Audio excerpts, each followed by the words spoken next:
आपको ये बात जानकर हैरानी होगी कि जिसने इजिप्ट के पिरामिड को बनाया था उनको कैसे भी करके हमारे अर्थ का एक्यूरेट साइज मालूम था। जी हाँ, ये बिल्कुल सच है। पिरामिड की साइज को केयरफुली देखने पर और समझने पर यह बात मालूम पड़ती है कि इसको बनाने वाले 4500 साल या उससे भी पहले अर्थ के एक्यूरेट साइज के बारे में जानते थे। इजिप्ट के पिरामिड के बारे में हम जितना ज्यादा जानने का प्रयास करते हैं उतना ही ज्यादा उलझ जाते हैं। इजिप्ट बेशुमार मिस्ट्री से भरा हुआ है जिनको आज तक इजिप्टोलॉजिस्ट जानने की कोशिश कर रहे हैं। इनमें सबसे बड़ी मिस्ट्री ये है कि पिरामिड कैसे बनाए गए थे और इनका मकसद क्या था। सालों की मेहनत और रिसर्च के बाद हमें यह बताया जाता है कि पिरामिड्स एंशिएंट इजिप्शियन फेरोज के टूम्स हुआ करते थे। ये फेरोज इजिप्शियंस के लिए एक किंग से बढ़कर खुदा का दर्जा रखते थे जिनको पिरामिड्स में ही दफनाया जाता था।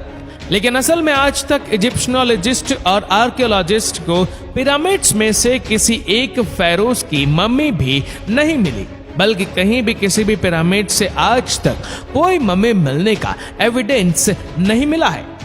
हमारे पास जिस चीज का एविडेंस है वह ये है कि the great pyramid 23 lakh limestone के ब्लॉक की मदद से बनाया गया था। एक ब्लॉक करीब एक हाथी के वजन जितना भारी है। इसकी बेस तकरीबन 13 एकड़ पर फैली हुई है और इसकी हाइट 481 फीट तक। हमें यह भी दिखने को मिलता है कि इन तीनों पिरामिड्स की ईस्टर्न और वेस्टर्न वॉल्स बिल्कुल सीधी नॉर्थ पोल की तरफ जाती है। इतने बड़े स्ट्रक्चर को हजारों साल पहले आज कल के मॉडर्न कंपास जितनी एक्यूरेसी से नॉर्थ पोल की डायरेक्शन में सीधा खड़ा किया गया था, ये वह सबूत है जो आज भी हमें देखने को मिलता है। सिर्फ इतना ही नहीं बल्कि पिरामिड्स की बेस का लेवल 0.75 इंच जितना एक्यूरेट है।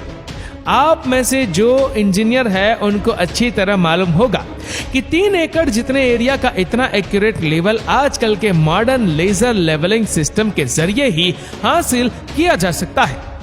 हमारे पास इस चीज का भी एविडेंस है कि पिरामिड्स की चारों साइड वॉल जिनको 5 टन वजनी स्टोन ब्लॉक्स रखकर एक खास एंगल में खड़ा किया गया था।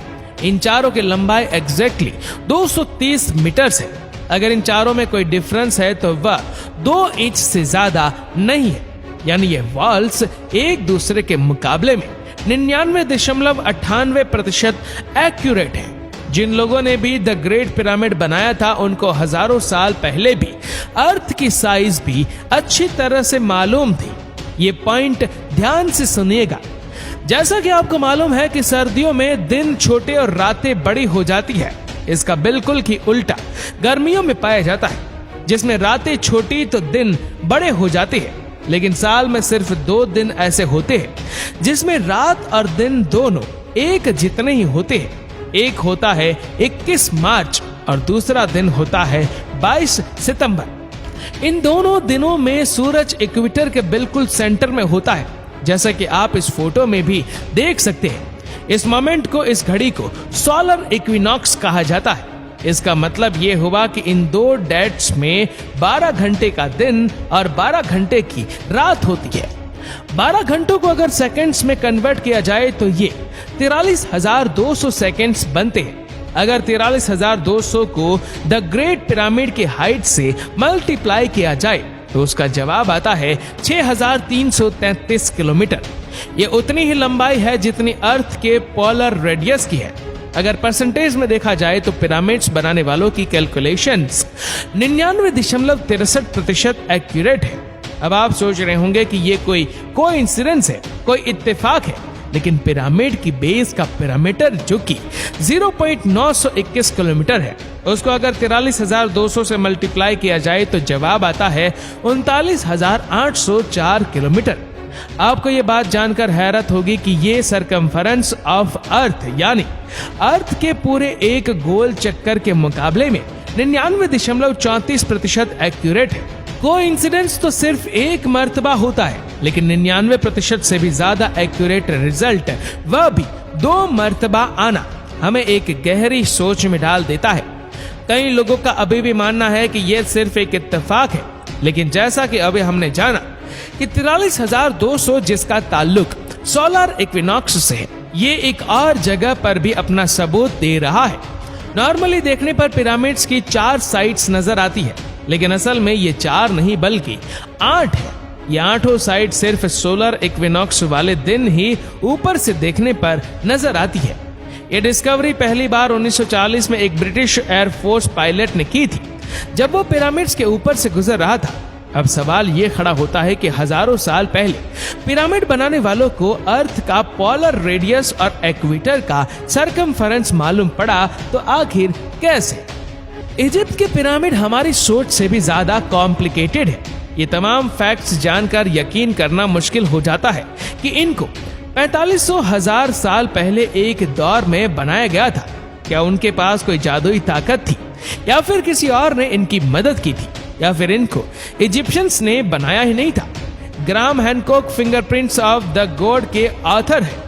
इन्होंने पिरामिड्स को ओरायन कॉन्स्टलेशन के 3 स्टार्स के साथ लिंक करने की थ्योरी दी थी।